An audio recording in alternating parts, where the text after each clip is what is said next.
According to certain definitions, gender is a process in which the biological sex is ratified either as a female or as a male, according to cultural patterns like femininity and masculinity.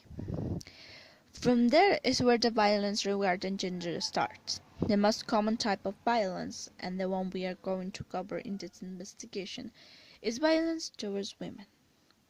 Violence towards women starts in early childhood, as described by Freud in his theory of psychosexual development. Starting in adolescence, the sexual instincts appear and are necessary to create a relationship with the rest. This has long-term repercussions in child development. Within these consequences, the limit to child's development are uncontrolled crying, anxiety, and some more severe as eating disorders and sleeping disorders. By forming these relationships with one another, we are reproducing certain cultural patterns that may be implied in violence against women. For example, a child who sees his father punching his mother, he will replicate this model as an adult. Gender-based violence can be developed into the classroom in several ways. Teachers can either promote or stand against gender-based violence in the scholar context, depending on how they deal with some issues, like the imposition of gender roles, denying non-binary gender or transgender students' identities, which are only a few of them. The effects that these attitudes have on students not only impose a type of behavior, but it may have nocive effects on the student learning process as well.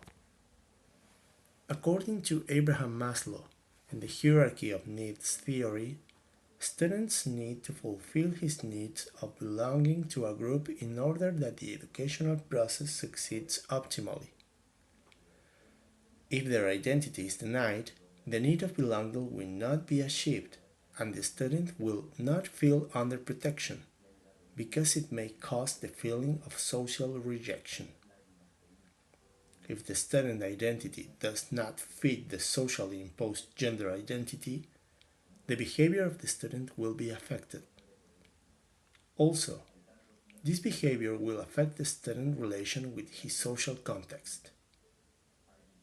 On the other hand, according to Oswald's meaningful learning theory, the lack of motivation would affect the student development in school. Stereotype identities involve social rejection toward the students.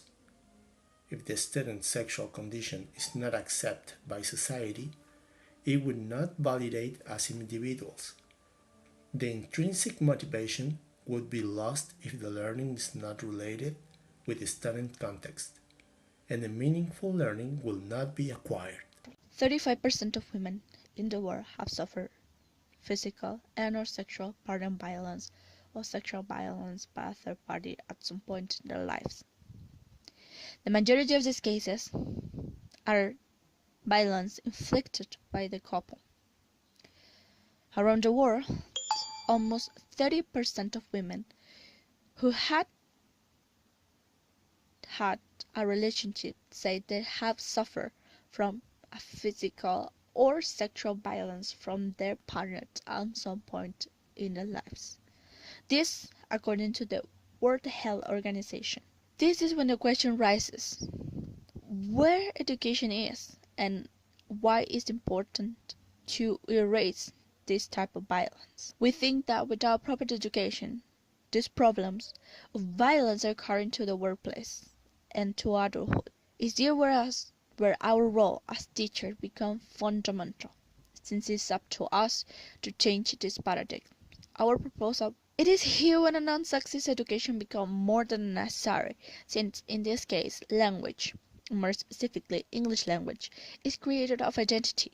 We would teach to see people as individuals and not as representative of gender, developing activities that include characteristics of both genders, such as competencies, since although this characteristic is mostly associated with men, women can also be competitive, and this activity will be performed more in a stereotype subject For example, competition between men and women in math, to deny that women are not proficient in numbers or in spelling, to deny that men are not well skilled in letters.